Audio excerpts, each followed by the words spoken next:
They'll jump on you right away. Tiare Jennings had the 2-run home run in Game 1. Jocelyn Allo, the monster solo slam in Game 1.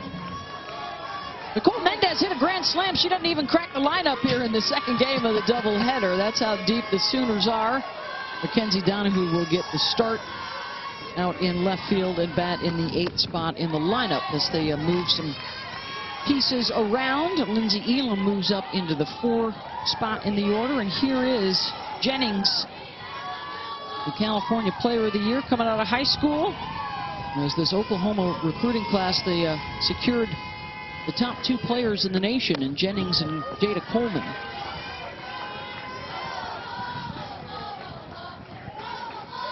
Wind was a factor early in Game 1. The Sooners were hitless and runless through the first 3 innings earlier tonight, and then they started bashing even into the wind.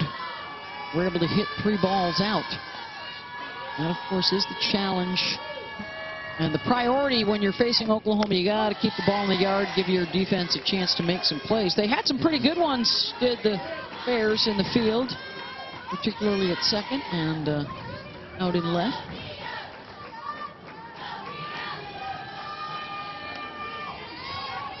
'65 consecutive Big 12 wins in a row for the Sooners. Baylor, the last team to beat them, and that was 4 years ago.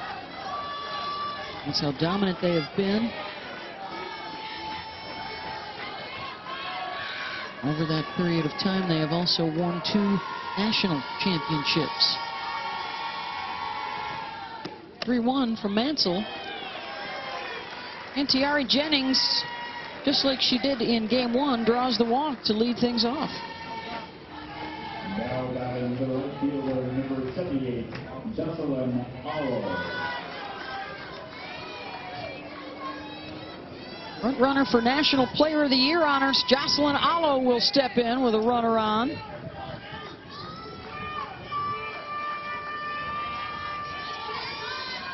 One for 4 with that home run earlier.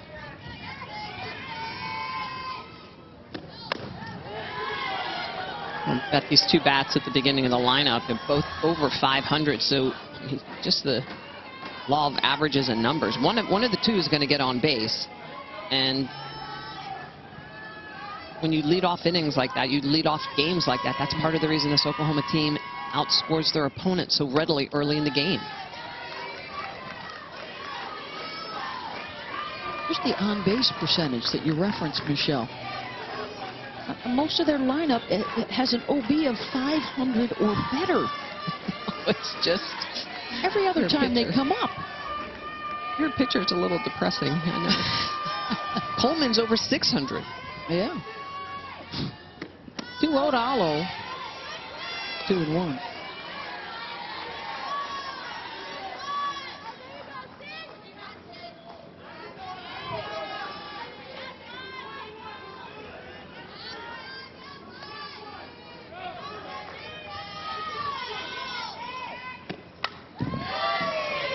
Fouls it off.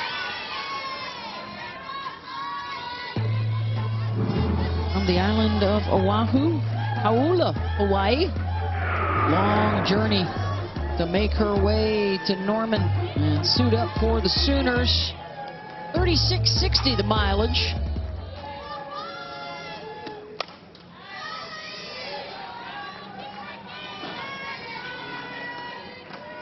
There's Dad Levi and Gramita. We've had a handful of the Sooners games this year. They have been at all of them.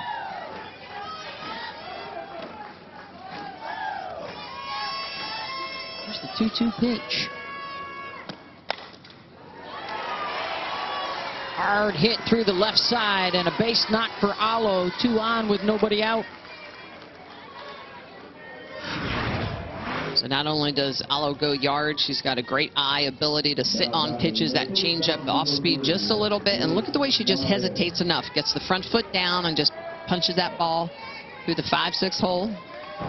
Gramita and Dad Levi approve of the base hit knock through the 5-6 hole.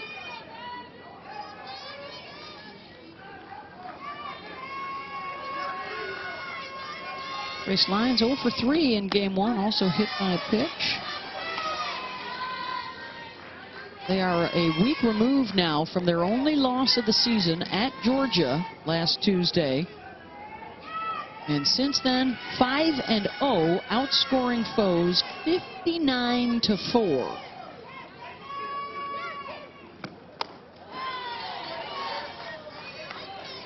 And a rarity in game 1, they actually had to play the full 7 innings.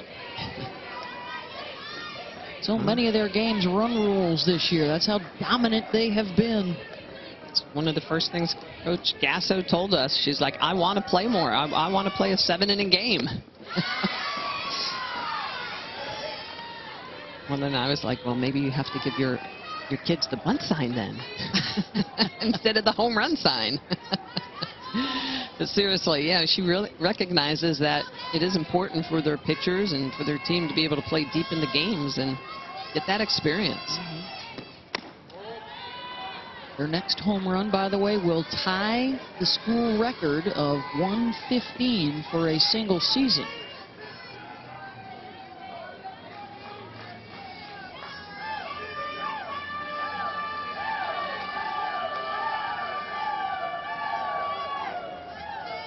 Two to Grace.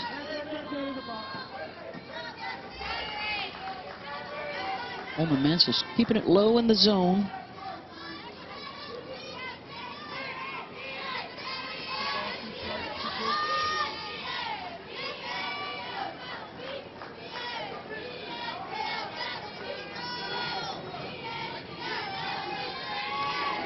Lyons so far off the dish, way back in the box.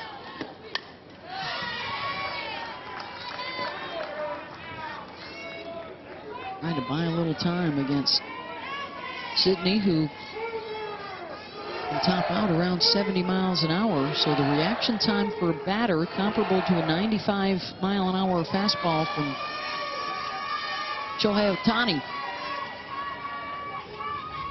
It's that open stance. Slow roller to short, a look to third, in time to get Lyons at first. Wow. Wow, really slow developing play. Binford looks like she wants to go over to Ellis at third, but recognizes there's just not enough time. Jennings running very well. Speed of this ground ball very slow, and then fires back across. Ooh, it looked like I thought Lyons was safe. Looked like Jennings may have sidestepped or a little bit and didn't really run through the bag. Yeah, I think she thought the play. The play I think she thought was going to be to third, so it looked like she slowed down. There's a hot shot off the glove of Binford, and a run will score.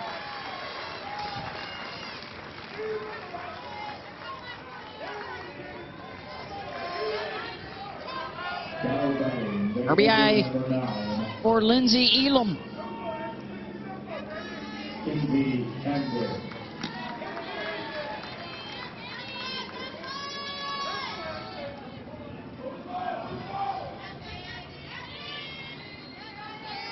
We'll bring up Kenzie Hansen. The only Sooner not to reach base in the opening game tonight. Everybody else was aboard. Kenzie, a terrific young talent, the sophomore from North. High school All-American, really worked on her defense, has become the everyday starting catcher. Lindsay Elam playing the DP. Led the team in RBI last year during the shortened season. Takes a look at strike one. Yeah, just so strong behind the dish. Really good arm.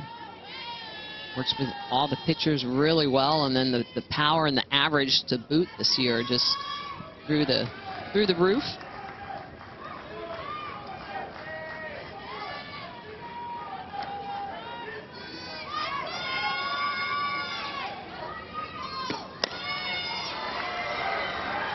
High fly ball back towards the track and center. The catch is made by Hannah Smith, but plenty deep enough for a sac fly to drive in Allo to make it 2-0. Now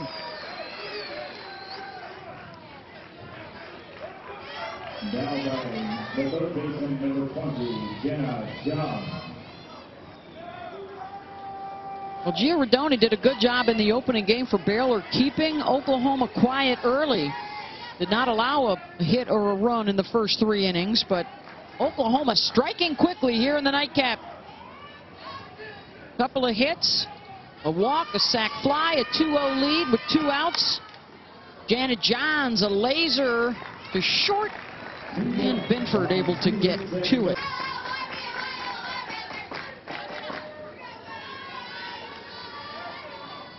And Gilbert, a really good game against G. Juarez. Just on the inside corner, the outside corner.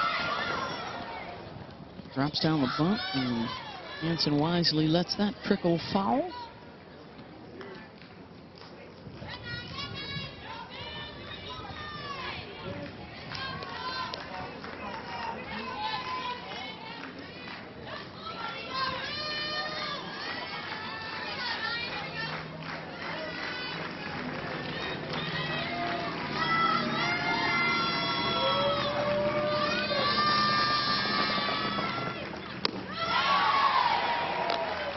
And a strikeout for Sale, 1 away.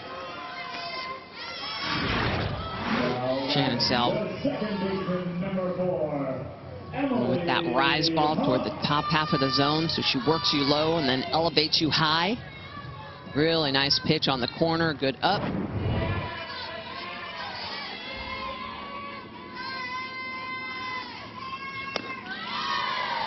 This is Emily Hotz, 1 for 3 in game 1. Freshman from Edmond, Oklahoma. Has been a tough out this year. Players love her versatility. And her streak of reaching base safely now at 25 games.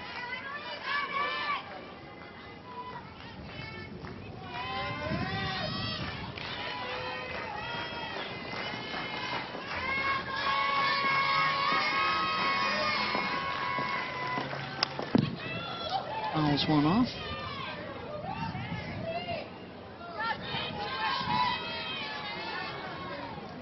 Last 3 outings for Sale, 11 innings, 17 strikeouts, has not given up a run. Only allowed 5 hits.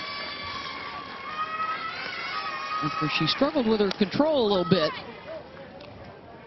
Back to form, gets the ground out to short. 2 out. She came in relief for G. Juarez in that UGA game and struggled with that control, as you mentioned, Beth. And that really is Shannon Sale. When she is on and she is pounding the strike zone, she is tough. She's upper 60s. She's got the good rise movement. She can throw at your knees. She'll give you a little mix. And when she just lives in that zone, she's a great different look than G. Juarez.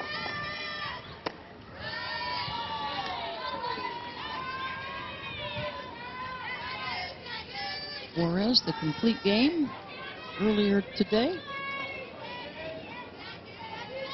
5-hitter, 1 earned run, struck out 6. And for G, she is now 15-0 on the season. Sale, the starter here in the second game, 11-0. The freshman Nicole May, 11-1.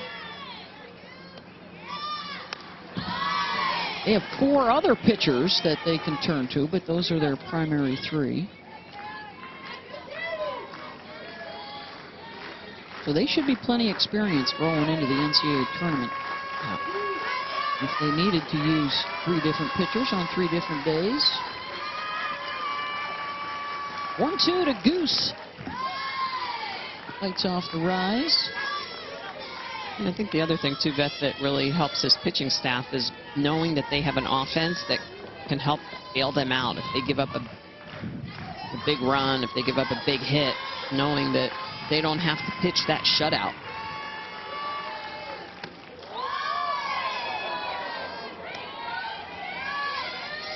I mean, like Jocelyn Allo with 25 home runs, Tiare Jennings with 22, Kinsey Hansen, Grace Lyons, Jana Johns, all with double-digit bops. That's that kind of lineup. About. That's what I'm talking about. That's it. Well, and interesting. Pitching back in your day when a team might hit 20 home runs in a season, you know, you didn't have that kind of. No. When you gave up, when you gave up a big hit, it usually hurt and it usually lost you a game. So you pitched nervously, knowing that you could not make a mistake. But it also tested you. High fly ball out to center. Jada Coleman's back over there in center to start game 2. Well said by Patty Gasso after the loss a week ago, and they certainly have not shown any panic. Have gotten right back on the bicycle and been riding it as well as they were prior to the defeat, if not better. They wiped out the Dogs and ripped through Texas Tech, and now a 7-1 win over Baylor in the opener tonight.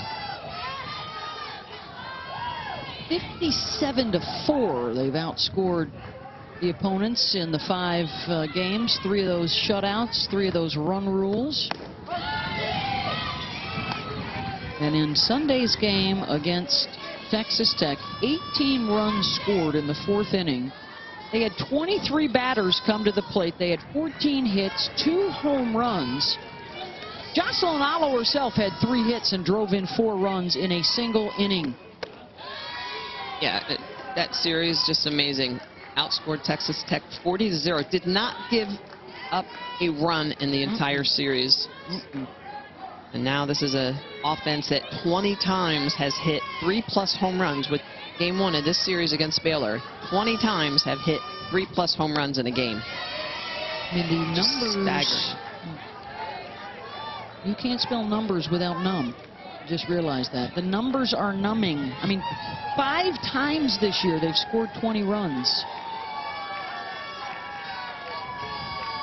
I don't often surprise myself, Smitty, but I did right there. Yeah, it's crazy when you start really diving into everything that the Sooners can do. I think the thing that I'm so impressed with is not just the home run power, but the average that they are hitting with the home run power.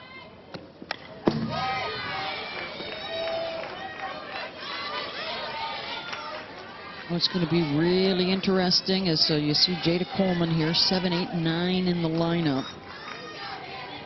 We just saw UCLA over the weekend playing Washington. The Bruins still the defending national champs from their 2019 title. As Coleman draws the walk, the Bruins look pretty good. Washington, when Gabby Plain is in the circle, tough to beat. The 2 top dogs out west. If you've got to go out to play Arizona in a super or a regional, oof, they can knock the ball out of the park there in Tucson. Arizona State got some good swingers. Yep. When you look at the Pac-12 opposition potentially down the line for the Sooners.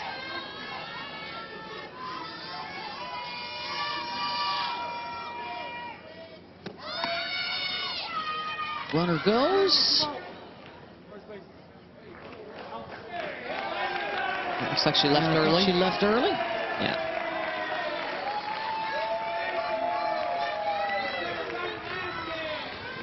One down.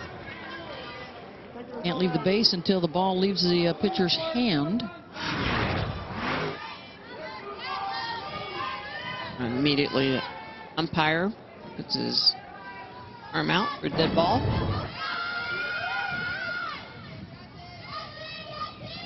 Mackenzie Donahue, the 1-0 pitch, 2-0. Ryan Crochet behind the plate. Steve McCown at first. Bubba Ewald at third tonight.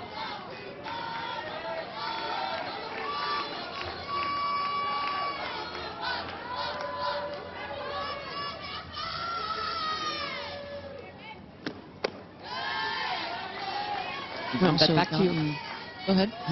To your point about, Coach Gasso, and I think every coach that you talk to that, you know, has those ambitions of winning national championships, they want to see how their team responds after losses, after adversity. And that was a big part of chatting with Coach Gasso about just really seeing this team and seeing what are they going to do, because when you do look at their stat sheets this year, their season looks like it's actually been pretty easy. So after the loss, how do they react? Well, they come back with that really big series against Texas Tech. Come back and win game 2 against Georgia.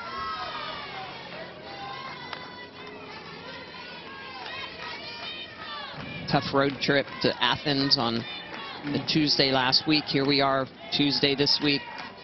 Got on the bus yesterday, came down, had a practice this morning, double dip here this evening.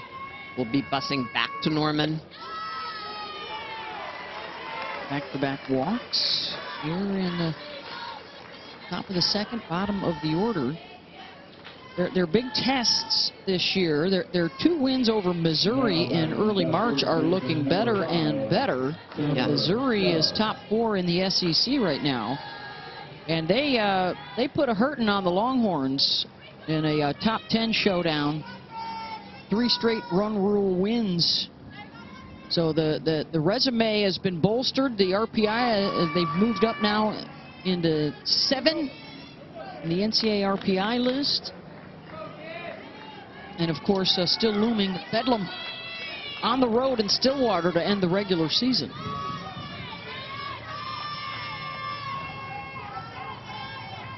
Two runs in the first for the Sooners. Base runner here with 1 out. Alan Snow hitting out of the 9 spot in the lineup. Added 6th earlier tonight. Went 0 for 3, reached on an error and scored a run.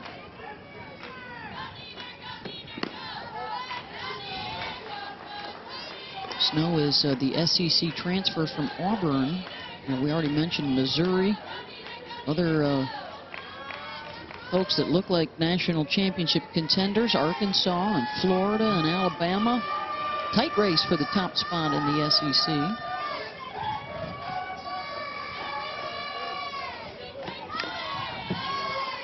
And even Pac-12, you look at Arizona State, took the series from Arizona. So, you know, 4 super strong teams that I wouldn't be surprised to see run deep into the postseason with Arizona, Arizona State. Obviously, Washington, UCLA, Oregon, so 5 teams. It's just, it's going to be a battle. It will be interesting when the NCAA announces those sites coming up next week. Knocked down by Mansell and nowhere to go with it. And a couple of base runners here with 1 out now for Oklahoma, with the top of the lineup coming around.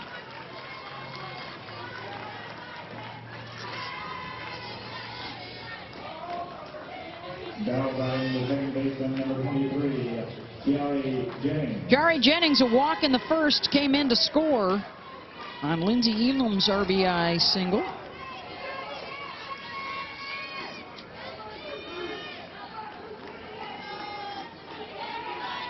Went yard in game 1 earlier tonight.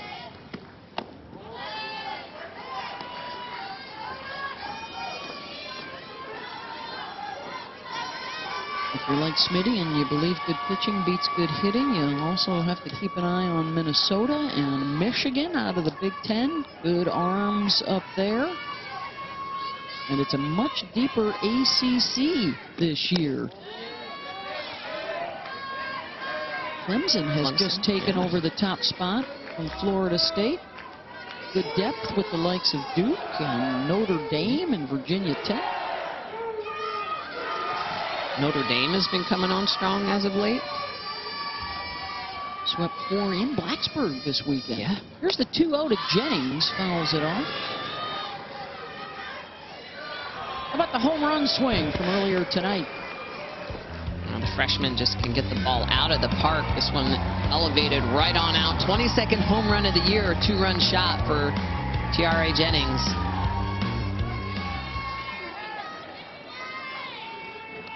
One of 5 Sooners with double-digit home runs this year. Gianallo over 20, and she drills that right back up the middle. And the Sooners will tack on another.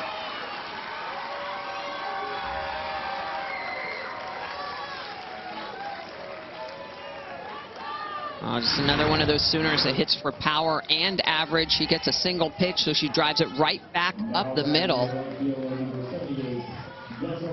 And Oklahoma just continuing to keep their foot on the pedal, easily going to score more opportunities. Snow and Tiare Jennings advancing. Donahue comes across to score. And a discussion going on right now. Is there going to be a change in the circle here? And there does appear to be, as Holman Mansell is in the dugout. Pitching change here in the top of the second. Aaliyah Binford on in relief of Mansell, who went 1 1/3, 3 runs, 4 hits. So the freshman comes on her second relief appearance of the night. And welcome into the circle. Here's Jocelyn Allo.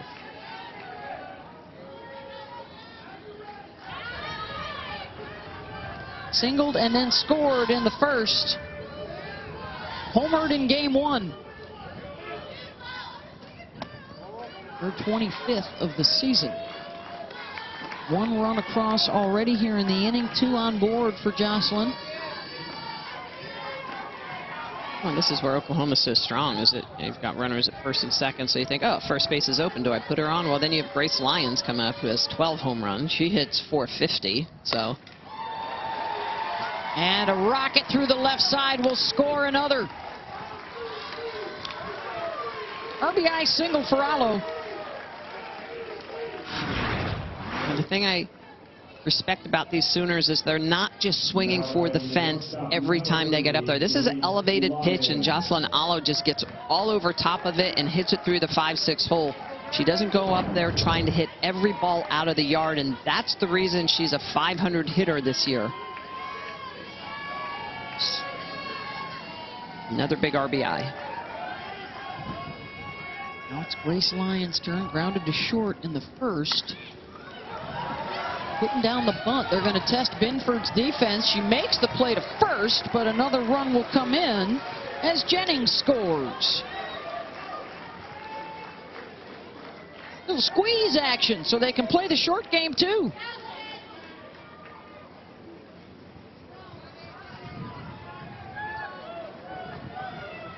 Now batting the designated player number 22, Lindsay Elam. 2 down for Lindsay Elam.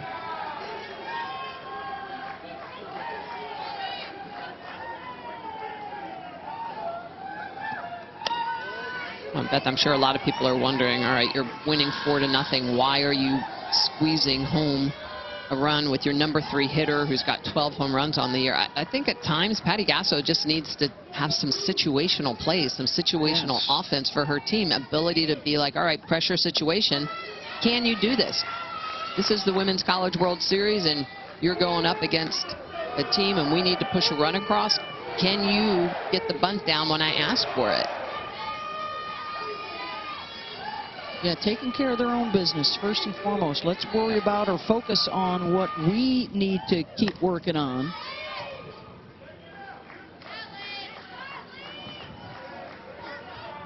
Already, through the first 2 innings, the top 5 in their batting order have driven in a run.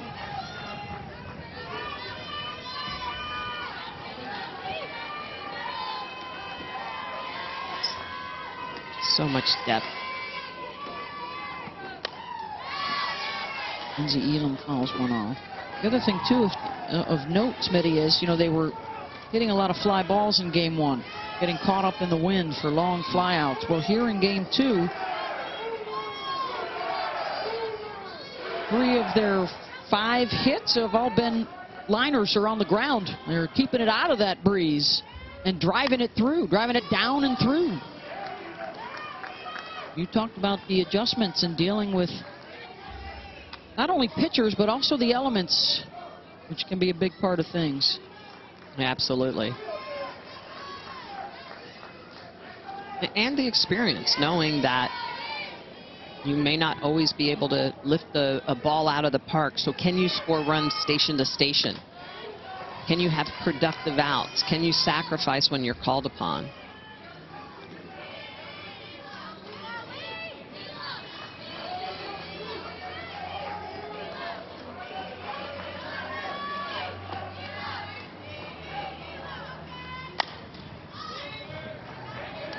Takes that one off the way.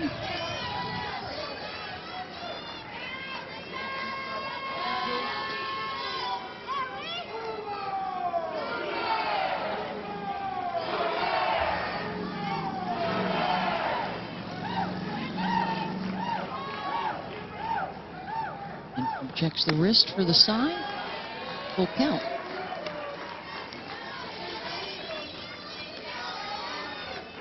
Two runs in the first, and now three more across here in the second. RBIs for Jennings, Allo, and Lyons. Jocelyn still on the base paths. Right at McGlon, and Goose makes the play. Side retired, but a 5-0 Sooner lead. All of those winners of national championships in that group, the fewest losses over the course of the season getting to the championship. That UCLA team, just 2 losses in 1992. You know, you don't come to Oklahoma to be mediocre, right, Smitty? You come to Oklahoma to chase championships. You come to Oklahoma to try and make some history and play with the best. And so after they started out 33-0, a 40-game winning streak, as that drops foul, and they lost to Georgia a week ago, that has just reinvigorated them and turned them back on to the possibility of doing something that hasn't been done before. Yeah, absolutely. It is all that championship culture that we talk about, that Patty Gasso talks about. Excellence in everything.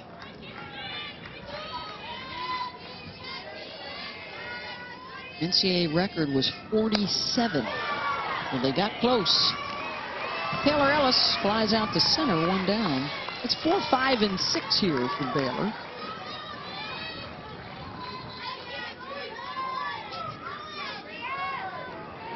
Now batting, the pitcher number 41, Aaliyah Binford, who started out at short and now pitching for Baylor, will step in. Aaliyah 0 for 3 in game 1 earlier. Also came on in relief.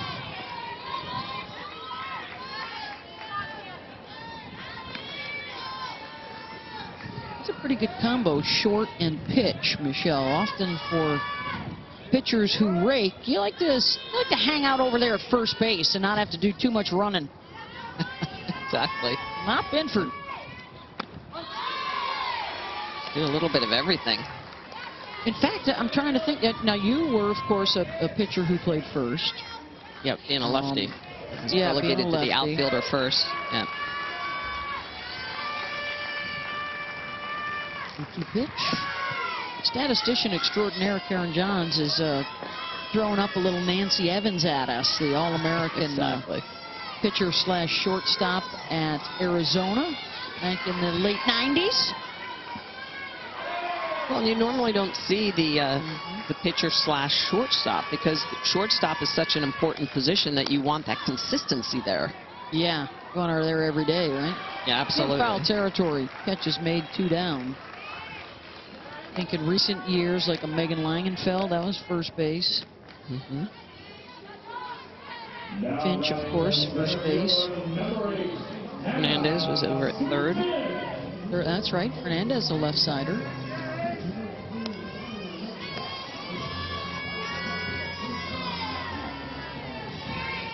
Ricketts, first. Danielle Laurie. Yep. First. Another one. And when it used to be a DP, then you would typically find more pitchers playing defensive. And once it became a DH, and once it became the DP, then saw a lot more pitchers being able to hit and then pitch. And obviously the biggest advantage of the DP is that you can get warm. You can be in the bullpen and come right in to pitch. And once you're out there defensively, at times it's a little bit tougher to stay warm when you are called into relief. Yeah, the substitution rules in softball a lot looser with the re-entry. Hannah Smith with 2 down, 0-2. And Sale with a couple of flyers here in the inning. Of course, one of the all-time great pitching first basemen is our very own Amanda Scarborough. That's right. The unicorn, as she would like The to unicorn. label. I think that was Texas her. A&M. Yeah. I think that was her doing. She labeled the hitting pitcher, the raking pitchers.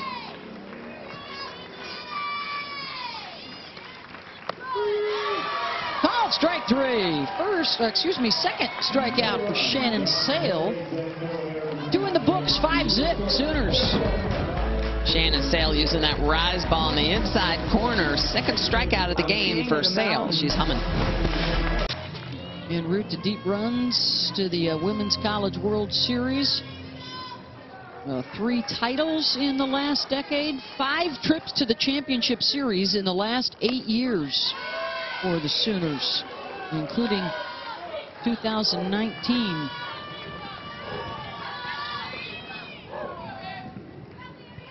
Got destroyed in the opener of the Champ Series by UCLA. Bounced back, and what a thriller Game 2 was. The Shea Knighton late home run, topped only by Kinsley Washington's walk-off.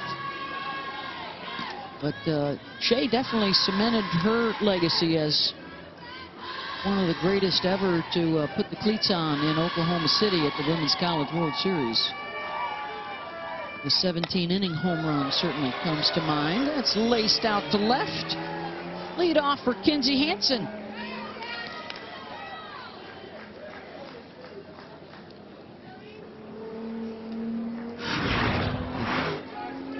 Kinsey Hansen off the dish, seeing the adjustment she's making, that pitch off speed. So this is what makes Oklahoma so strong, is that they can sit on velocity, they can sit on off speed. They hit corners, they go oppo, they pull. There's not a lot of holes in their swing.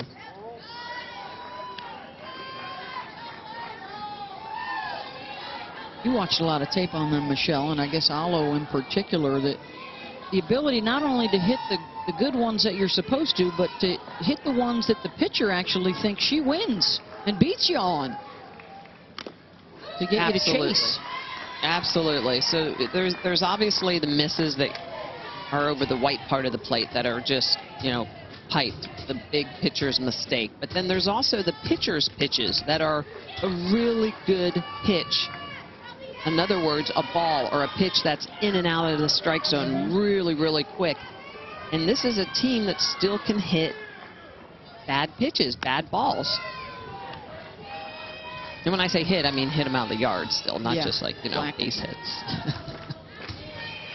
And that's really what we saw from Lauren Chamberlain. That was one of the reasons why she was able to be such a prolific home run hitter, is that obviously she wasn't going to get a lot of good pitches through the zone. So she had to learn to hit pitches off the plate, a ball off the plate, a ball inside at her knees. And that's where I think Jocelyn Alo is this year. Kind of recommitted herself to really being excellent this year. 3-1 pitch to Johns. She draws the walk, so 2 on here with nobody out. Hey, we got some Sunday Night Baseball coming your way. Let's go NL East here with the Mets and the Phillies on ESPN and your ESPN app. Baseball tonight, Sunday Night Countdown starts at 6, and then it's game on at 7 Eastern. Mets and Phillies. I know Sooner fans are keeping an eye on the career home run chase. Of course, Lauren Chamberlain with 95 is the NCAA home run queen. Jesse Harper, the update here, 87 career home runs now for Arizona's Jesse Harper. And it looks like the Sooners will bring on a pinch runner out at second base. Hansen can re-enter, and this is Riley Boone.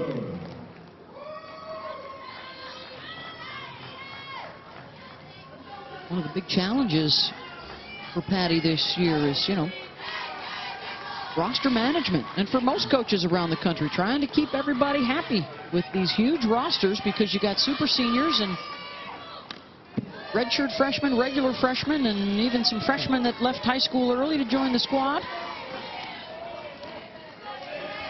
Yeah, you have a lot of talented freshmen coming in thinking that, all right, let's just say the shortstop position has been vacated because they're graduated out, and then all of a sudden they're back. So it's been tough on many programs. And the chemistry is crucial because, you know, with the pandemic, you haven't had a lot of together time, a lot of face time. And, you know, you're talking about 18-year-olds with 24-year-olds in some cases where you've got a player that's been there for 6 years. Absolutely. And trying to build that chemistry that is crucial. Good off speed there from Binford. 1-2.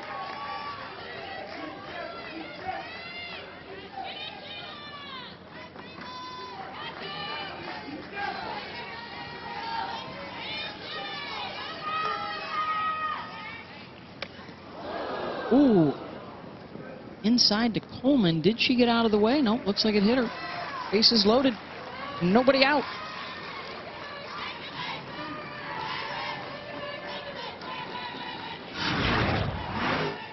This pitch coming inside to Coleman.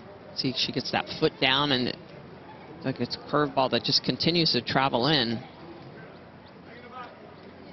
Did that Maybe hit off a piece of her? I don't know. I couldn't tell if it hit the back leg or not. I didn't see the umpire say anything, so no, I think we're going to bring her back.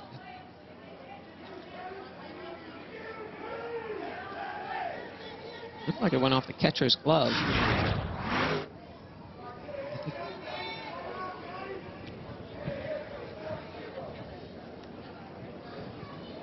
Yeah, I think that went by her.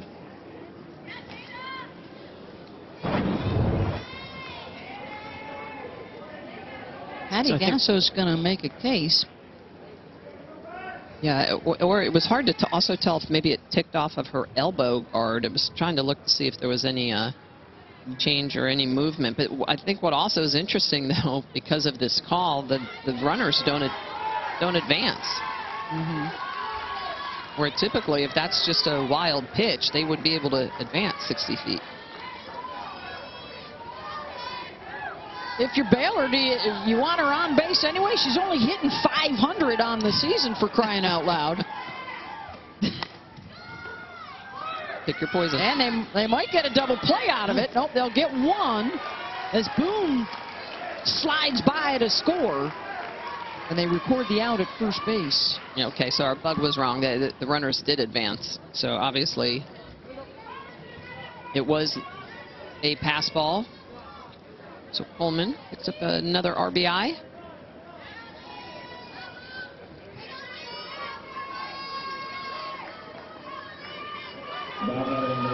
So now the lone base runner is Janet Johns at third base.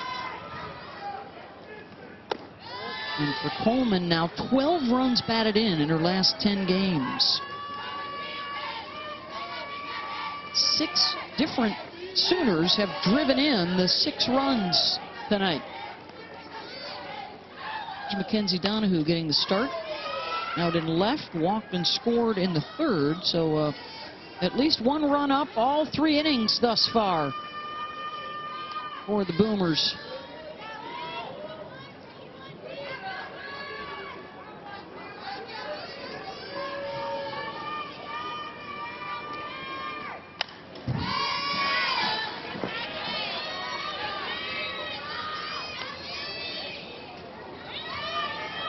Of course, the big story this week around Baylor, the departure of women's basketball coach Kim Mulkey.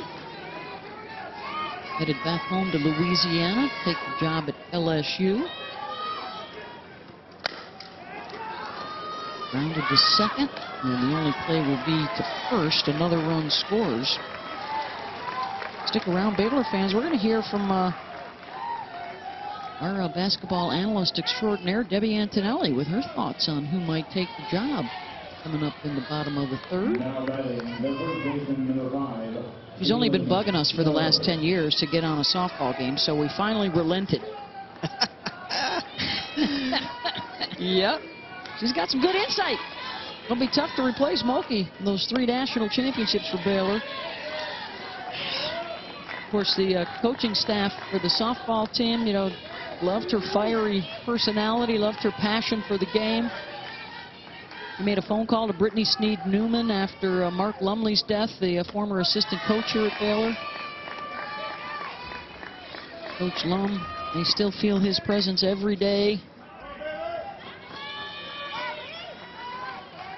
They've been through a lot this year, has Baylor. 20 years, Lum, every step of the way alongside Glenn Moore.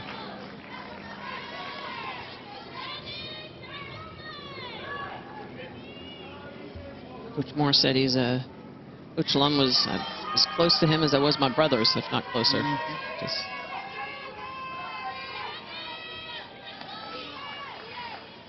1-2 to Donahue. Got her.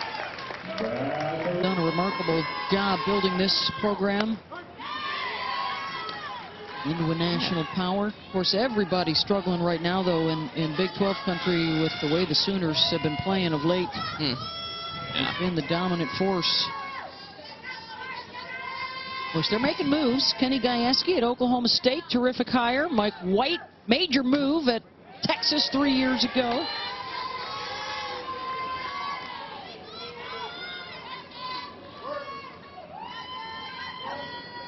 Big 12, last couple years, definitely getting stronger. And, you know, if you think about it, Beth, every conference is stepping up their game. ACC, SEC, obviously, Pac-12. More money in the game, better television ratings, more revenue, support from athletic directors. I mean, that was the big difference in the birth and growth of the SEC, and now we're seeing that in the Atlantic Coast Conference as well. Shannon Sale. Of course, when it comes to ADs, they don't get any better than Joe Castiglione at Oklahoma. They just hired a couple of new basketball coaches as well. As Josie Bauer is retired, one down. It's the bottom of the order here for Baylor. They're down 7-zip and have yet to get a hit off of Shannon Sale. Well, I think the other aspect of all these stories, whether or not it's basketball or softball, is support from administration. You know, are you getting the facilities you need? If the men are winning and then the women are winning, you know, I mean, we've seen it this year more than ever. You know, the gender, you know, the equity of supporting your women's sports as much as your men's sports. Big story. We're excited. Of course, we'll have every pitch on the road to the Women's College World Series, and for the first time, some of the postseason games will be on ABC. I'd have just let the cat out of the bag on that one. But, you know, we're going to find out the potential host sites for the NCAA tournament tomorrow, or later this week, I should say. Popped up in the infield, 2 down.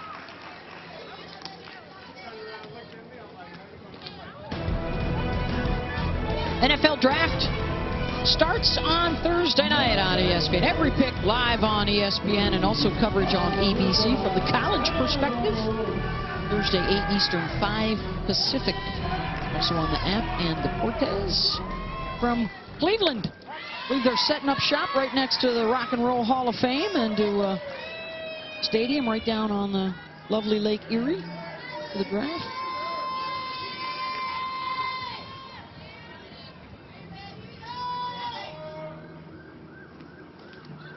2 outs, Alyssa Avalos.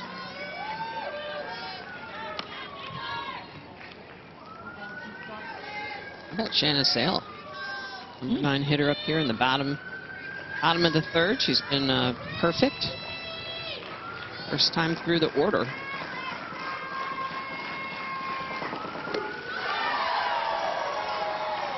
And another strikeout. Second of the inning. 3 of the last 4 she has faced. Shannon Sale using the rise ball for the setup and then coming down to the off speed. 4th strikeout of the game for Shannon Sale.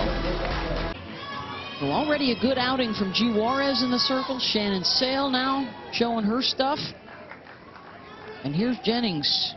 Has reached twice and scored twice.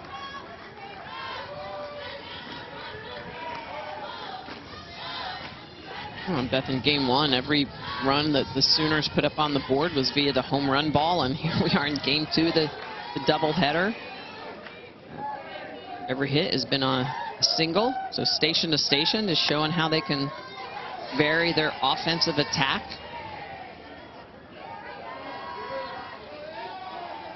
Or 3 passes so far by Baylor's pitching that they have capitalized on.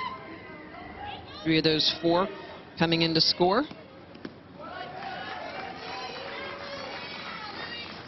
And I sold him short in RBI. It's 7 different run producers up and down the lineup. Everybody involved. And after a lot of fly balls and home run balls in the first game, most of it's on the ground and liners. In Smitty's station-to-station attack here in Game 2.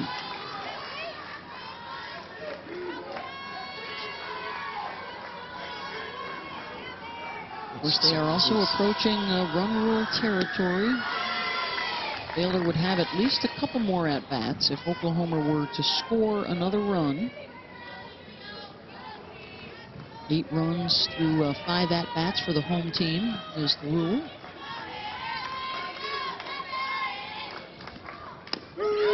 Oh, nice with the off-speed from Binford and the punch-out. How about Binford? Starts out 3-ball count and then fights her way back for the strikeout. Off-speed pitch. She's going to tumble over top and just dump down to the back of the zone. Really nice pitch by Binford. He has struck out a couple in a row, and now facing Alo. Singled and scored in the first, singled and drove in a run in the second.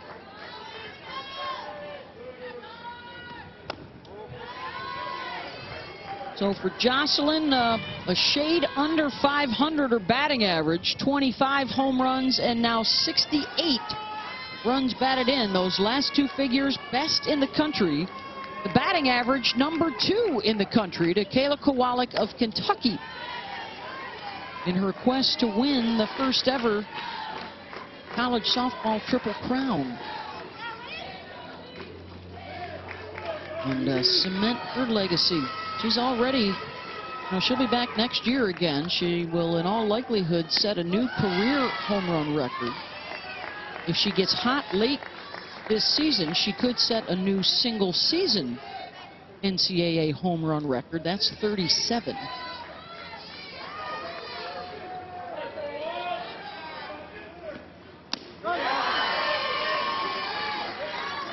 And 30 home runs with change.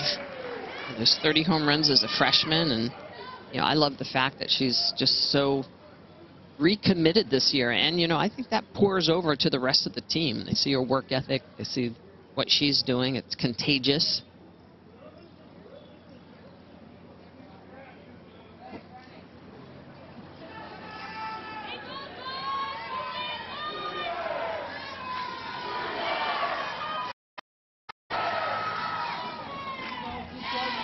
She lost it for a little while a couple years ago, but she has definitely rediscovered the want to. I want to play, I want to win, I want to set records and help our team get a championship. And grounds out there, 2 down.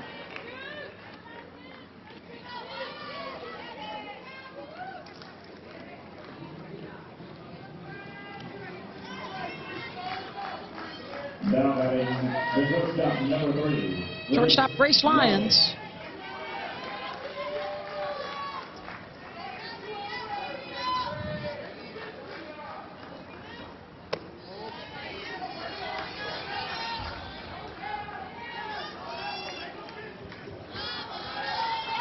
Ground out to short, and then grounded out to drive in a run in the second.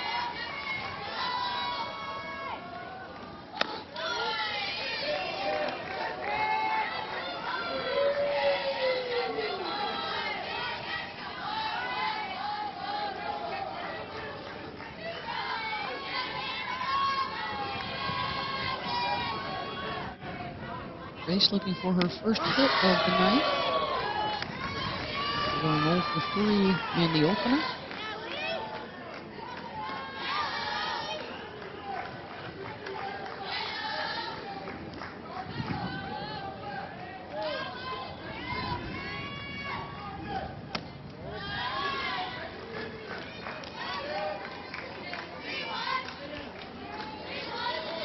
Lions really having a good year. Patty Gasso thinks she's one of the most underrated shortstops in the country. And hitting in that 3 or 4 spot all year long. Solid glove at shortstop.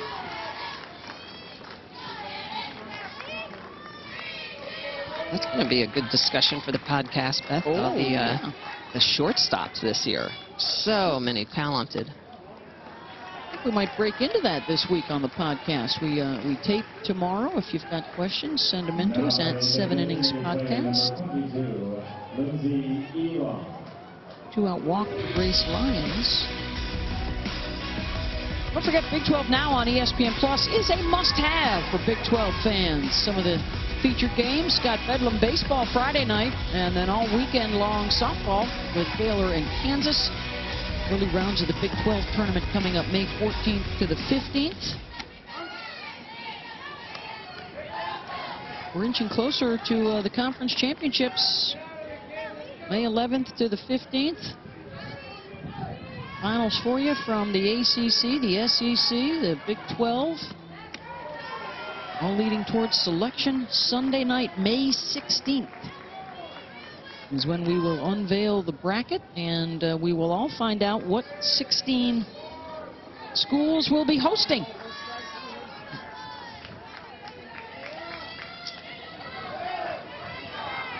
It'll be interesting.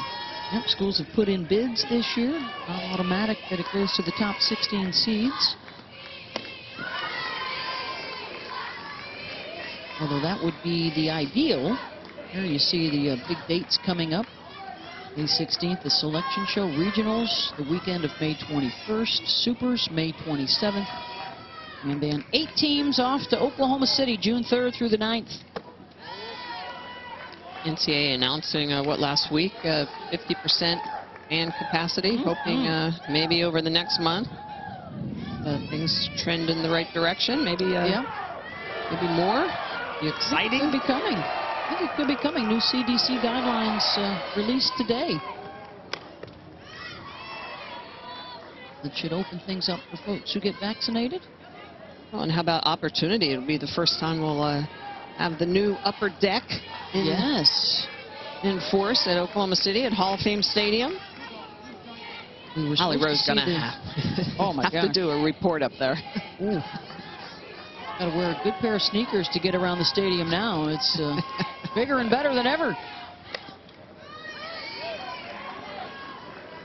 Of course, we'll have all the games for you. And the Bruins go back-to-back, like Oklahoma did in 16 and 17, and Florida did prior to that in 2014 and 15.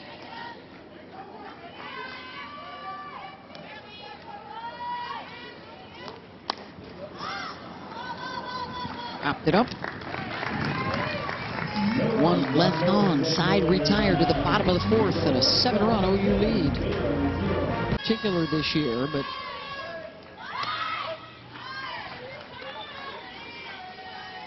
not as easy as it looks for Blue back there.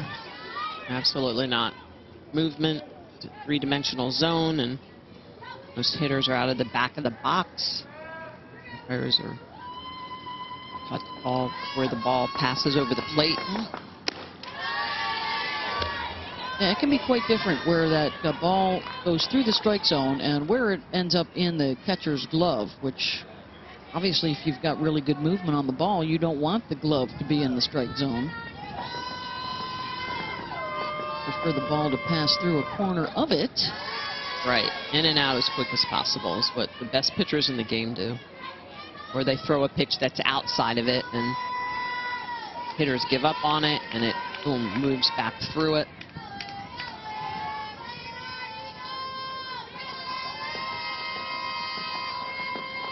To Gilbert, and the top of the lineup here for Baylor.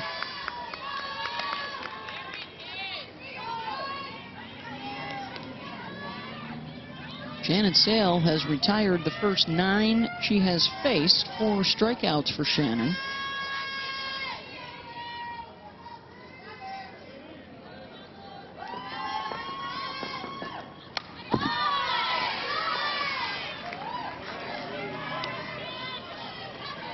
Part of the conversation earlier this year, too, Beth, was the umpires trying to focus a little bit more on the low pitch.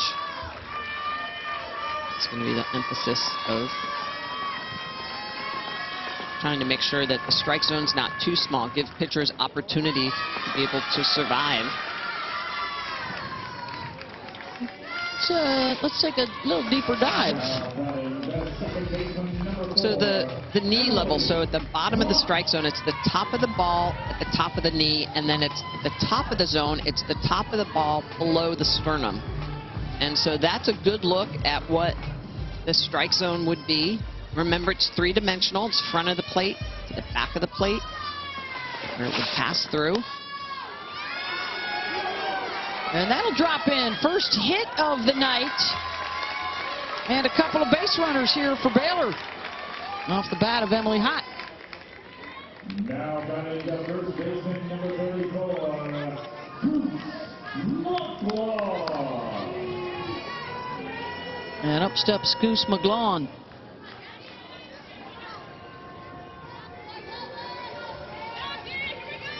Goose flew out to center back in the first inning.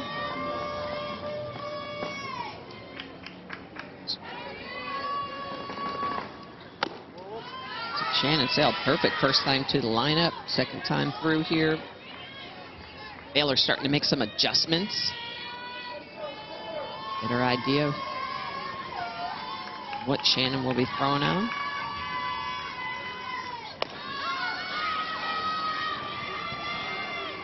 Into foul territory and unreachable for Allo.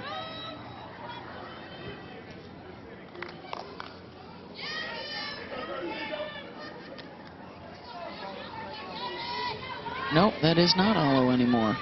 Substitution is Riley Boone out there in right field.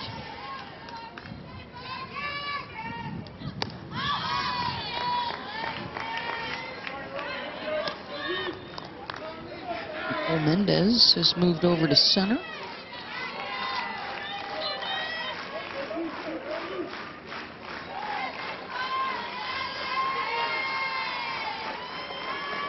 One-two pitch to McLaughlin.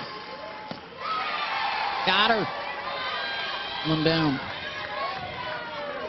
Shannon Sale has been working that rise ball. She's been working lower half of the zone, but also using this pitch to off speed. Look at the way this is just going to dump down. The great over-the-top rotation, throws that off of her drop. Love the movement from the knee down to the dirt.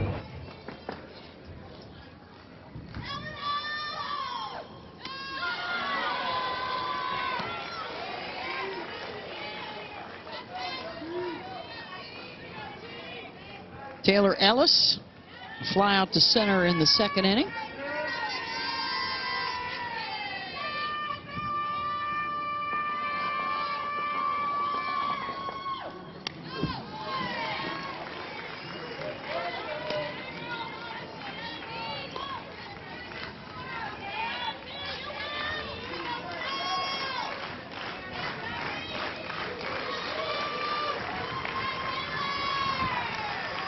Two to Ellis. Grounds it and it sneaks through the left side and the bases are loaded with one out.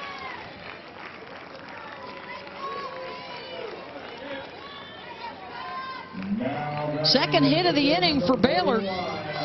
And their first serious threat.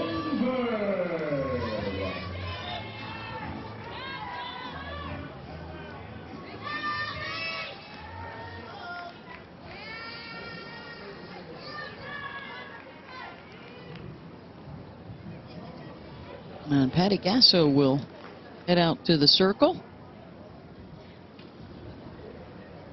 Make sure the defense is in order. They also made a substitution at first base. That's Grace Green now playing first.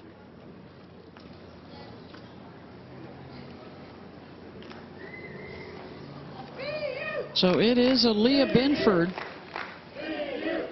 Second relief appearance of the doubleheader. Stayed in the lineup as a batter, popped up in the second inning, and a big moment here with the bases loaded on what has already been a memorable day for Aaliyah.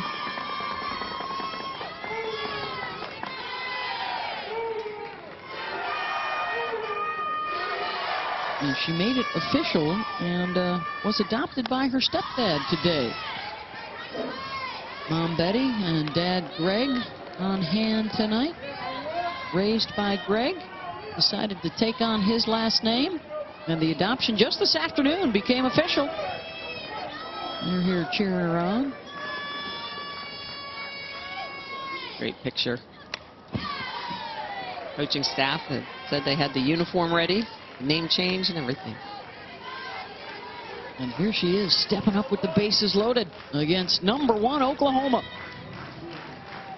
Batting .500 this year with the bases loaded is Aaliyah.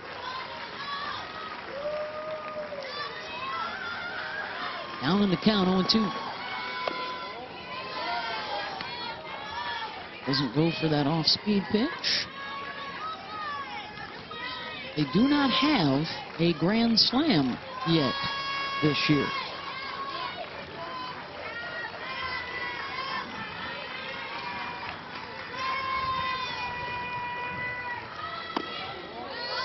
Two and two.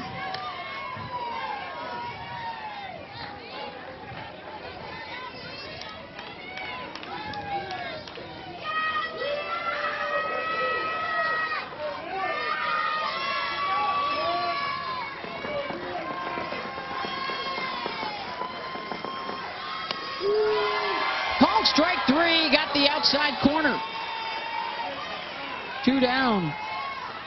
Shannon Sale, bases loaded, still continuing to work this off-speed pitch. Look at the way she's going to throw that to the outside corner. Lindsay Elam behind the dish. Really good job of making sure that pitch is called a strike. Went out, talking things over. Pitcher. 6th strikeout of the night for Shannon Sale.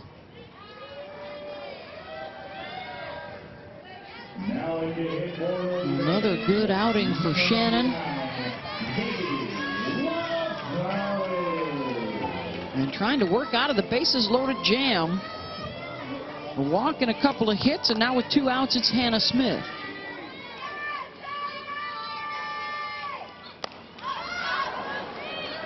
Pops her up, and Sale is right there. Threat ended. Shutout saved. Top of the 5th. Sooners need a run to invoke the run rule here and put Baylor up against it in the bottom half of the inning. 5, 6, and 7 due up. This is Riley Boone.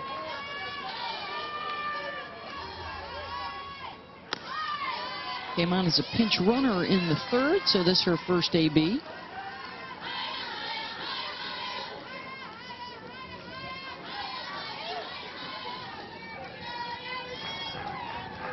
.395 hitter this year.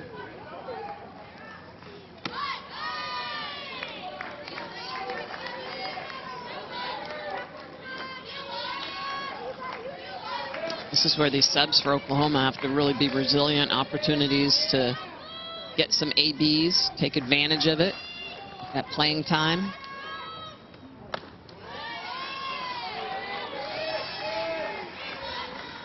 Binford wanted that one.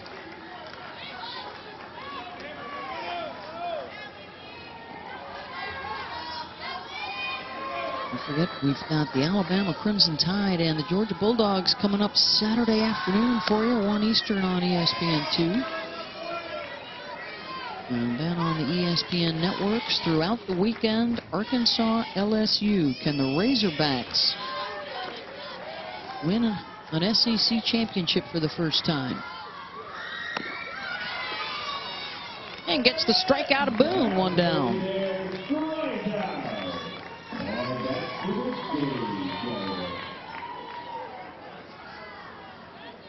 Yeah, I think that SEC regular season championship, the race to that, to the final weekend, is going to be interesting.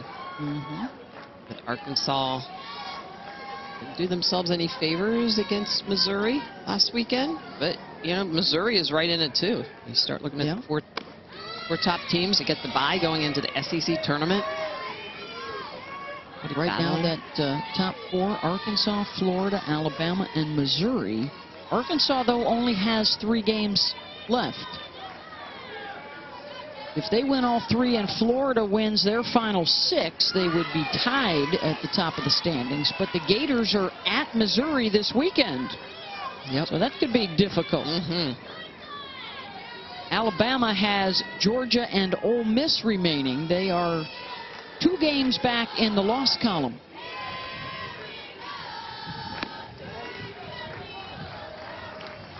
We'll have the SEC tournament for you from start to finish. As dominant as Alabama and Florida have been in recent regular seasons, that tournament is an absolute free-for-all. Yes, it is. We'll be in Tuscaloosa this year. I love tournaments. We'll be in Oklahoma City, yeah. One and done tournaments, it's like you got to show up every day or you're going home.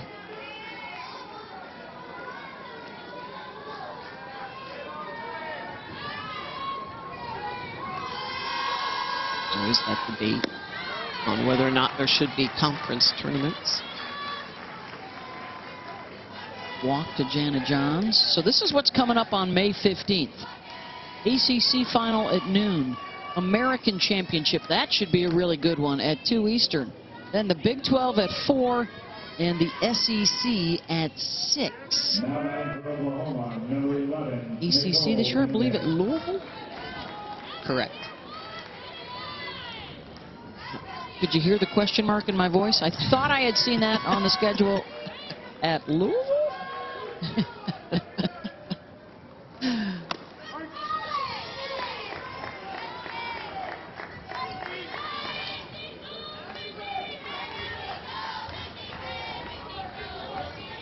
So Nicole Mendez is the batter here with 1 on and 1 out. She of the Grand Slam swing in the game earlier tonight.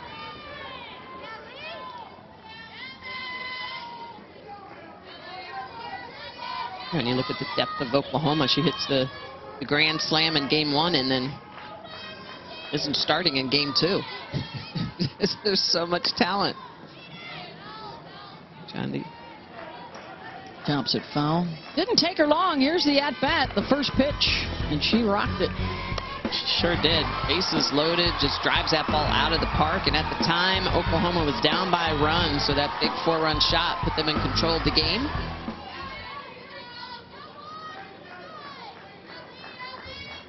They would go on to win it 7-1 as Mendez, Allo, and Jennings all homered for the Sooners. There's a base knock, and a couple on board with 1 out. So Mendez shows she can hit the ball out of the park, driving it over the right field fence. And then how about an outside pitch? Yep, I can do that too. I'm going to just knock it through the 5-6 hole. I'm going to go with the pitch. Sharp shot.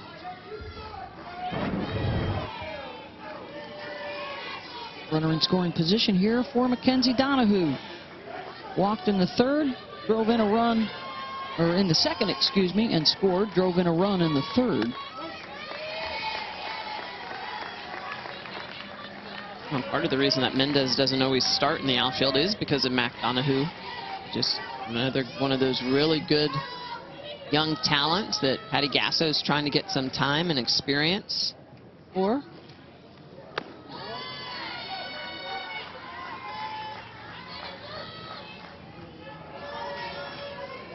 She's played the outfield. We've seen her play a little third base. We've already seen the 3 starting outfielders rotate and play in different spots in tonight's doubleheader.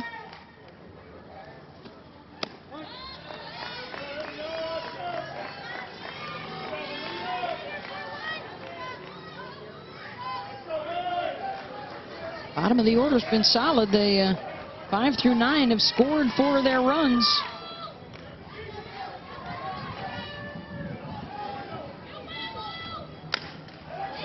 Donahue waits on it, drives it foul. Up against the wall. She does have a little pop in that bat. 6 home runs this year. I bet there aren't many in this Oklahoma lineup that don't have home runs. Point taken. It is, yes. contagious.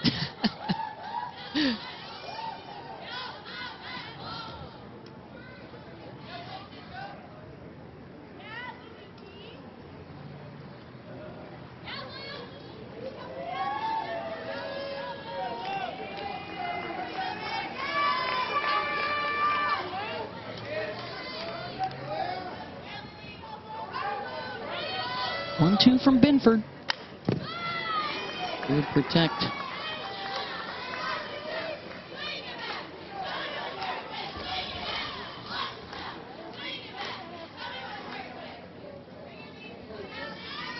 Now getting to the Bears.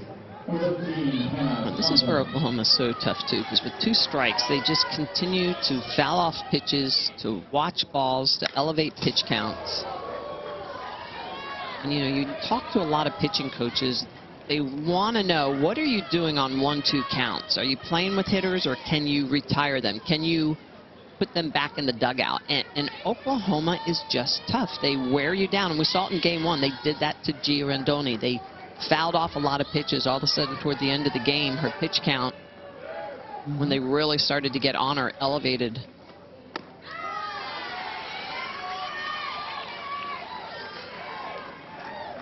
Two and two.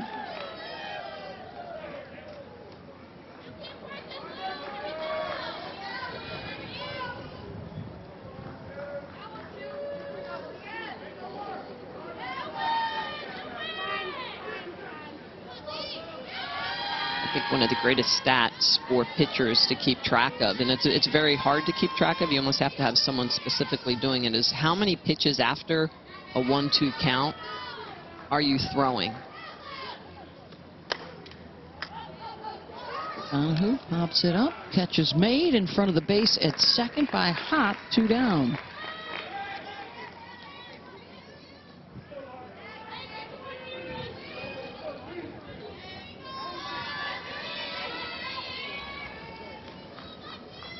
And this is Grace Green, who replaced Taylon Snow at first base.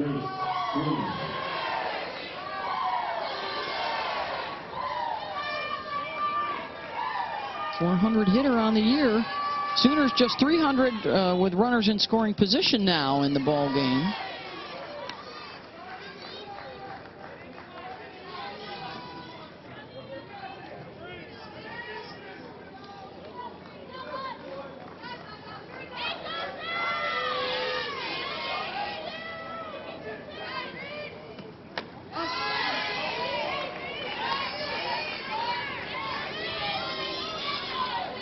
Green, the junior out of Oakdale, California, third-team All-American a couple of years ago.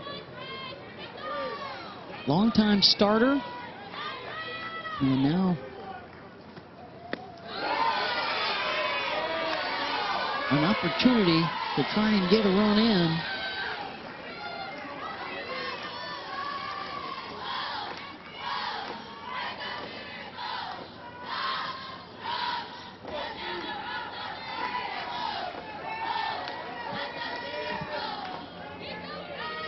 Binford really wants to take care of this because the top of the order awaits with Jennings.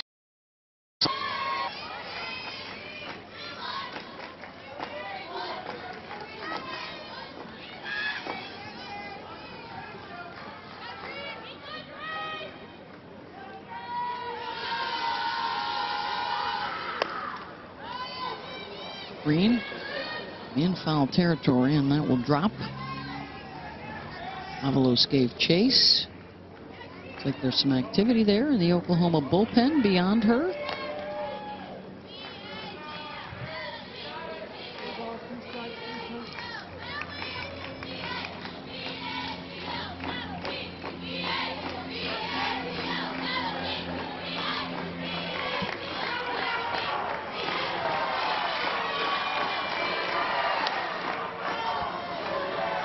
And popped her up. Couple stranded as we head to the bottom of the 5th. And it looks like we've got a new pitcher. That is Olivia Raines coming on for Oklahoma. So sales night is done and Raines will come on.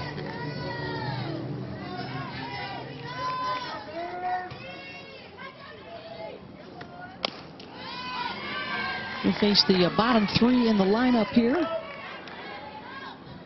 Olivia's 13th appearance. She's worked just over 15 innings. The sophomore from Pryor, Oklahoma. One of the 7 pitchers on the roster for the Sooners.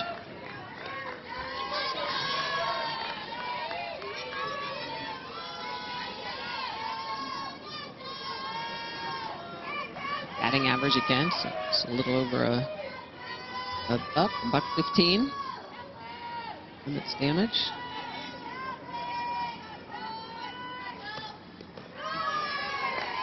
We saw G. Juarez go the distance, 7 innings in the first game. Sale through 4 here in the nightcap, and now Rain's coming on. There you see G taking notes in the background, charting the pitches.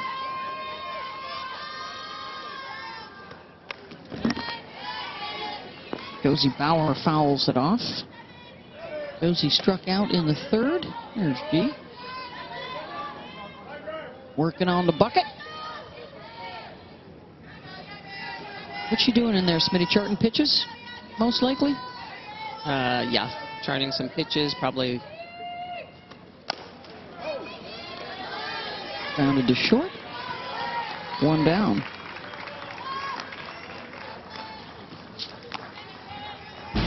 Sunday Night Baseball coming your way, as it should, on Sunday night on ESPN and streaming live on your ESPN app. Also on Deportes. The action gets underway at 6 with baseball tonight. Sunday Night Countdown. And then first pitch at 7 Eastern. New York and Philly.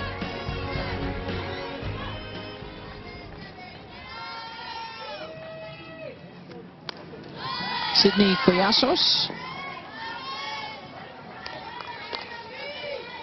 And instead, it's a pinch hitter here, Hannah Thompson. So both coaches going to the benches here tonight. Sooners won the opener 7-1 to improve to 37-1 on the season, 13-0 in the conference.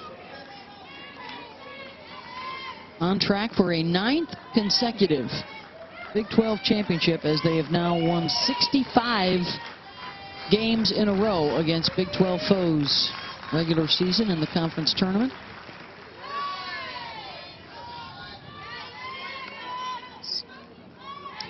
Dominated the Big 12.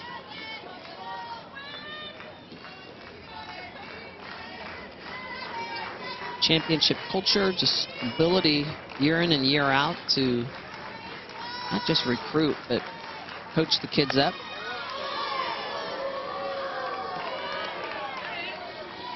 Elam trying to frame it.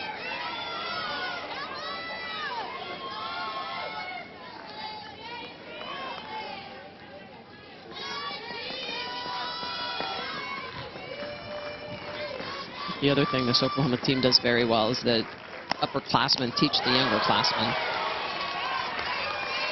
Right at Grace Green, 2 down. Share that experience. They talk, encourage each other, and I think that's one of the reasons why you see this team happy for each other. You see each of them sharing each other's success.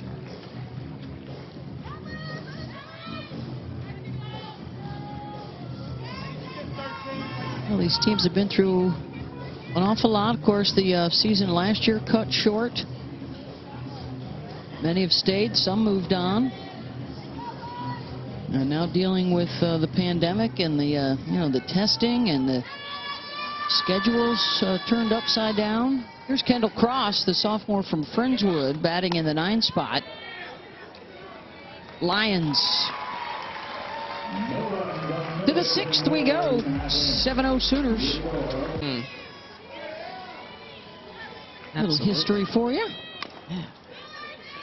Always due up second, top of the lineup for Oklahoma. Just a glimpse, though, at how good she has been this season. And this youngster hasn't been too far behind Jennings, a whale of a season. Exactly, Beth, and that's what I was going to say. I think that Jennings is obviously exceptional, but learning so much from Jocelyn Allo, and A lot of the hitting is contagious, the work ethic, lead by example.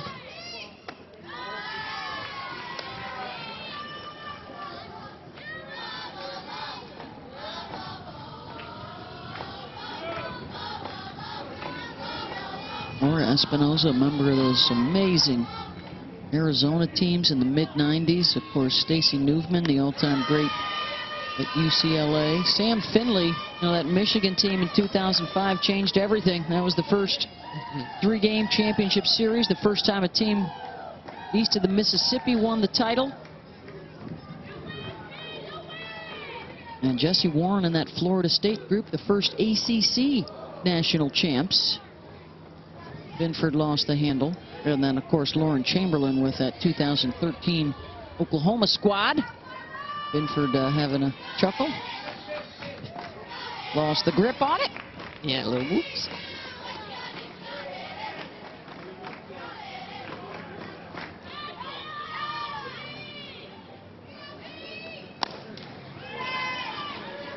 Rounds to short. So here comes Alo with one down. Well, let's take a look at Jocelyn Alo and why she is as good as she is. Well, because she can hit any pitch. She can hit a good pitch, a good hitter's pitch. It's over the middle of the plate. Of course she can hit that. She drives it out of the yard. But what makes Jocelyn Alo one of the best in the business is she also has the ability to hit bad pitches. In other words, a good pitcher's pitch or a pitch out of the zone, and she can whack that as well. That pitch at the upper end of the strike zone, and she still can drive it out of the park. And we see that with every great power hitter, Lauren Chamberlain specifically as well. She could take a ball out of the park that was thrown at her ankles. It's hard to hide from her. A couple of singles and a ground out here in game two after she hit the solo home run in game one tonight.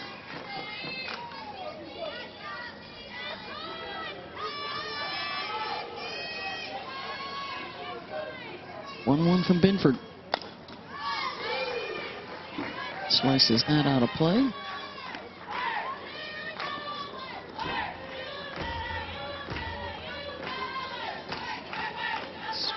Such ability to read pitches, barrel balls up, to be on time.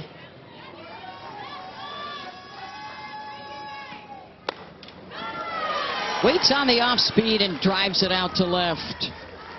Third single of the game for Alo. This is why she has a 500-plus batting average. Look at the way she's going to wait on this off-speed pitch. It's elevated up in her eyes. She sees it. Look at the delay. Did you see that? That little bit of the delay, getting the foot down, the hips, a little bit of a movement, keeps the hands back, and that's the reason why she can hit almost any pitch that you throw at her.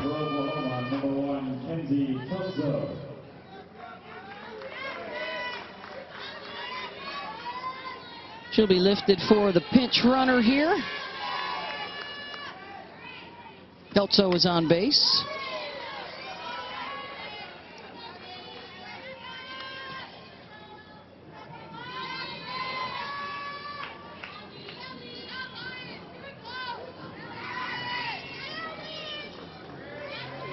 There's Grace Lyons with Kinsey over at first.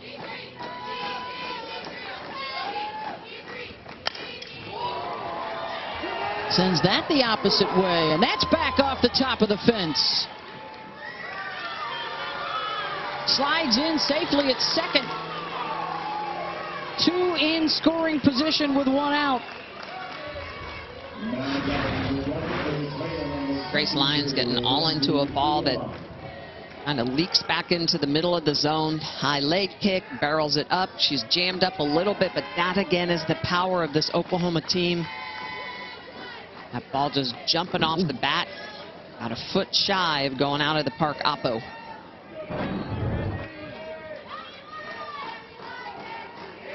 Chance for Lindsay Elam to drive a couple in.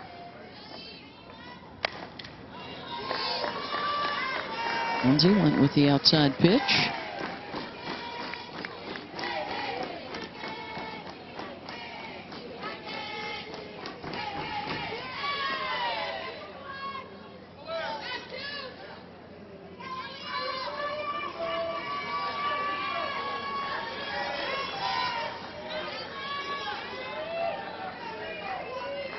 RBI single in the first. 1 for 3 in the game. Chases that low 0-2.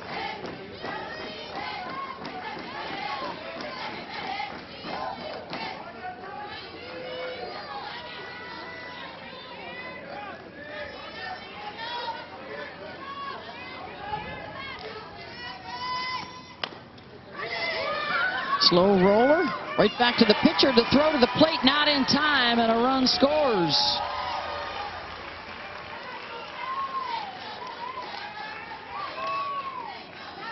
But this is a really tough play for Binford coming off the pitching rubber. Going to pick this up, but feet pointed more in the direction of first base, tries to throw back to get the runner, but I think she's probably better off in that situation because of the way the ball's hit to the right side. Probably needs to go get that out. Tough play, though, trying to keep that 8th run off the board. Second run driven in for Elam tonight. And a first and third situation here with the lefty slapper Riley Boone coming up. 0 for 1, she struck out in the 5th.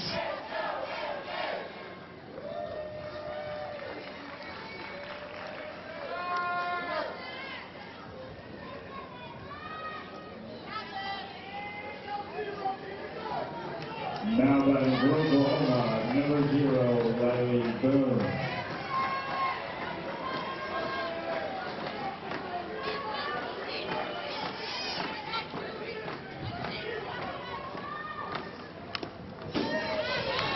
Swinging early. 100th pitch from Binford.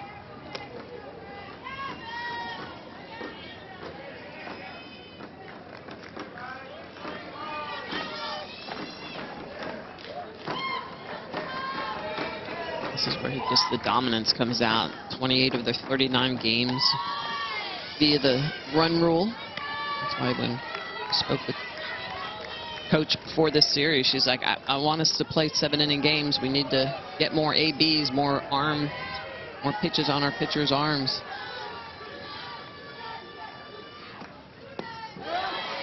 And with one more run across here, they have invoked the run rule, so Baylor will need to score a run in the bottom of the inning to keep this one going, as the Sooners try and tack on even more.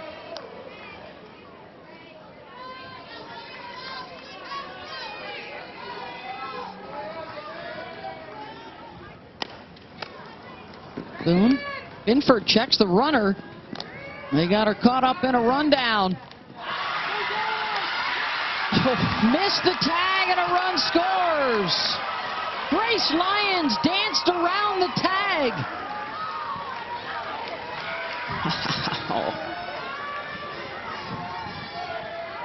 Grace Lyons caught in the rundown. Take a look at the way she's going to try and get out of the way of Binford and then dive back across the plate. Umpire taking a look the whole way, jumps out of the way of the tag from Binford and then diving onto the plate.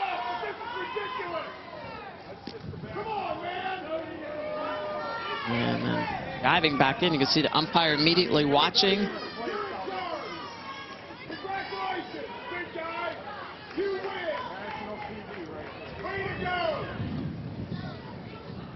What a play by Lyons.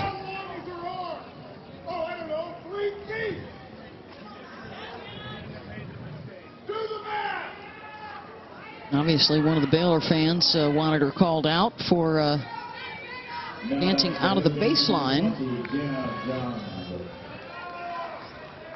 But it's 9-0. Runners on second and third for Janet Johns. He's walked a couple of times, lined out.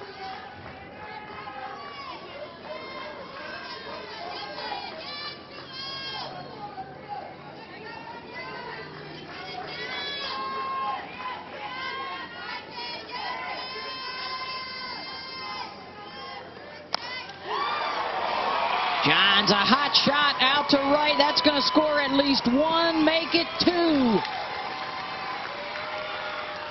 2-run single for Jana. 4 runs across in the inning. John's being aggressive early in the count. Taking a pitch that, again, just kind of leaks back into the zone and just drives it the opposite way. This Oklahoma team lets the ball travel very well.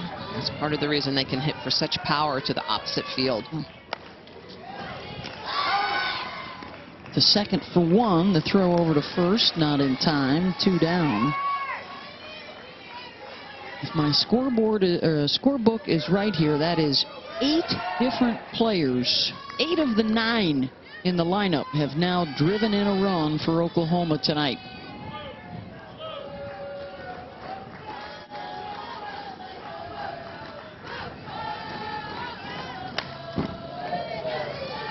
Mackenzie Donahue swinging at the first pitch. She walked, drove in a run in the 3rd, and then popped up in the 5th. So it's only the 9 spot in the order that is not that does not have an RBI yet. Yep, that's what I have too. And it's just a complete attack. Just 1 extra base hit. It was Grace Lyons here in the 6th inning. Everything else has been a single, and they've capitalized on the extra bases, the free passes. 8 of the 9 have also scored a run. Impressive stuff. Yeah, so it's those extra opportunities, the fielder's choice, when they go after a runner and don't get the out. It's all those extra ABs that continue to cycle through that help them put big runs up on the board.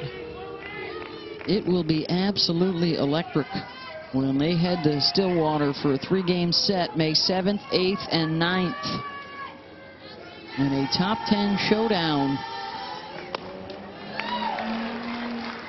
As Donahue draws the walk, and that'll give a chance for the 9 spot in the order to pick up a ribby.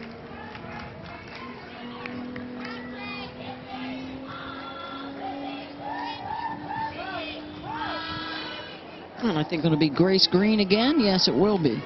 Her second at bat. Yeah, I think that showdown between Oklahoma State and Oklahoma is going to be great for both clubs. Top 10 matchup.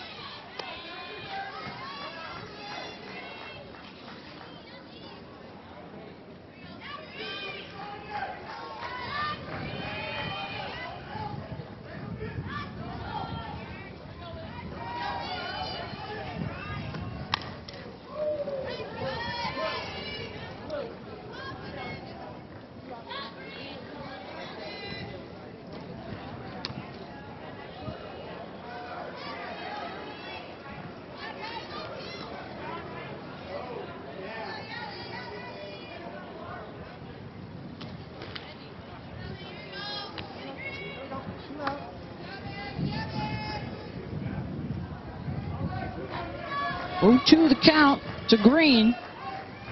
2 on with 2 outs here in the top of the 6th.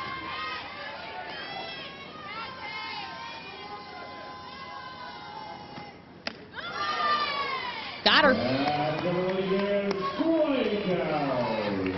And the Sooners trying to sweep the doubleheader tonight against Baylor. The run rule is in effect here. Last chance for the Bears. Sooners got them 11-0. They won the opener 7-1 tonight. Already a good night for OU supporters because Oklahoma State has lost tonight to Wichita State. Upcoming opponents both for the Sooners. Nicole May is your new pitcher in the circle. Top of the order, Lou Gilbert. Couple of hits and a walk tonight in the doubleheader.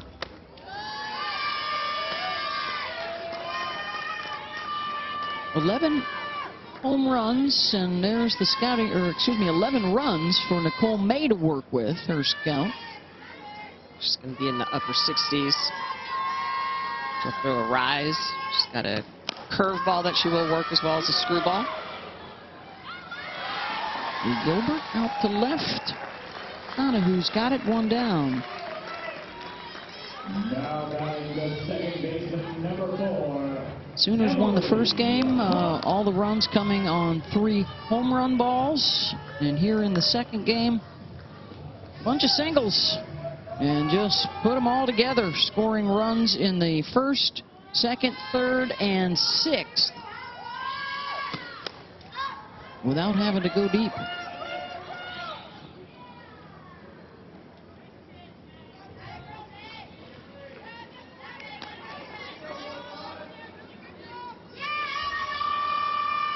This is Nicole's first appearance since the Georgia game a week ago when she took the loss in relief.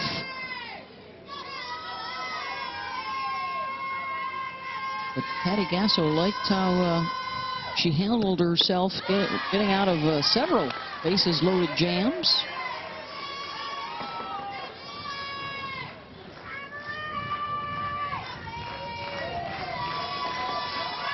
A good velo. She's got nice movement at the top of the zone.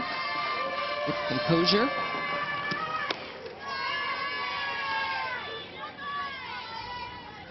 Like most youngsters coming in, they're learning how to pitch versus just getting in that circle and throwing.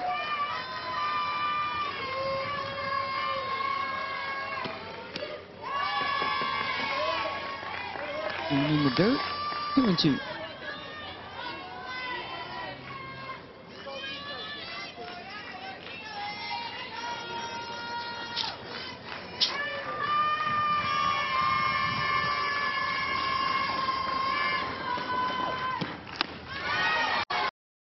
Crowd.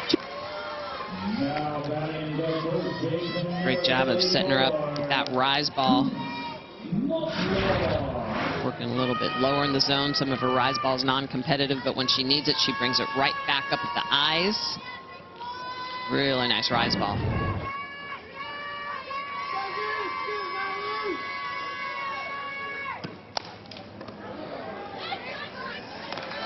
Right back to Nicole May. 3 up and 3 down, and that's your ball game. Oklahoma Sooners 38-1. Their 66th straight win against Big 12 opposition as the streak continues.